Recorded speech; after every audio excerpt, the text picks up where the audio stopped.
Basically, this is a spur from a local CB'er.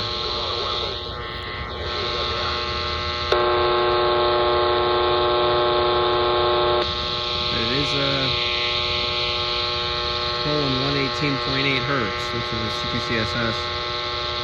But that's also, it could be a harmonic with the 60 hertz AC line.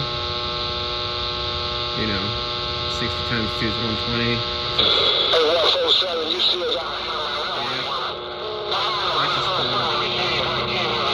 This guy is running real power. He's probably pretty close.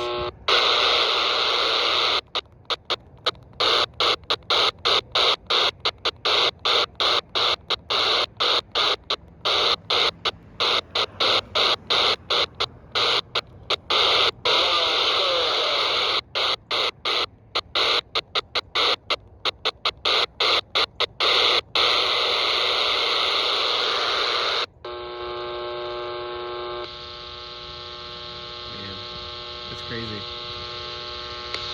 It's still a full-scale signal with the attenuator on.